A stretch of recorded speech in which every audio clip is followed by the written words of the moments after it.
सावधानी का फल। एक बार एक बिल्ली और एक चूहा बहुत अच्छे दोस्त थे और खुशी से एक ही घर में एक साथ रहते थे। जैसे जैसे सर्दी करीब आ रही थी, उन दोनों ने मिलकर कुछ खाद्य पदार्थों को इकट्ठा करने का फैसला किया।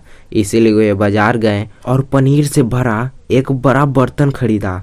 उन दोनों को डर था कि दूसरे बिल्लियां और चूहे उनकी पनीर को चुरा सकते हैं, इसीलिए उन्होंने पनीर को पास ही एक मंदिर में छुपा दिया। बिल्ली बहुत लालची थी। कुछ दिनों के बाद बिल्ली को पनीर को खाने की मन में आई, इसीलिए बिल्ली चूहे के पास गई और चूहे को कहा कि मेरे चचेरे भाई के बच्चे का नामकरण है, इसीलिए वह मंदिर जा रही है। चूहे ने बिल्ली पर विश्वास किया और कहा कि ठीक है, तुम मंदिर जाओ। बिल्ली ने मंदिर में आकर चौथाई पनीर खा ली और खुशी खुशी घर लौटी। जब चूहे ने बिल्ली से पूछा कि बच्चे का क्या नाम है रखा है, तो बिल्ली ने कहा बच्चे का नाम चौथाई खत्म रखा हूँ। चूहा इस नाम को सुनकर बड़ा आश्चर्यचकित था।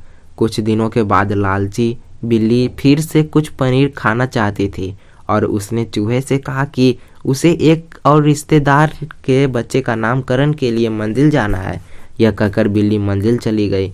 बिल्ली ने इस बार मंदिर में जाकर आधा पनीर खा लिया और वापस घर आ चूहे के पूछने पर बच्चे का नाम आधा खत्म बताया। चूहा यह नाम सुनकर फिर आश्चर्यचकित हुआ। कुछ दिनों के बाद बिल्ली ने फिर वही बहाना बनाई और फिर से मंदिर चली गई और बचे हुए पनीर को भी समाप्त कर दिया। इस बार उसने घर पर चूहे के पूछने पर बच्चे का नाम पूरा खत्म बताया। चूहा बिल्ली के व्यवहार और इन अजीब नामों से हैरान था, लेकिन उसने बिल्ली से कुछ नहीं कहा। जब सर्दी आ गई तो चूहा पनीर लेने के लिए मंदिर गया, लेकिन मंदिर में पनीर का बर्तन खाली पड़ा था।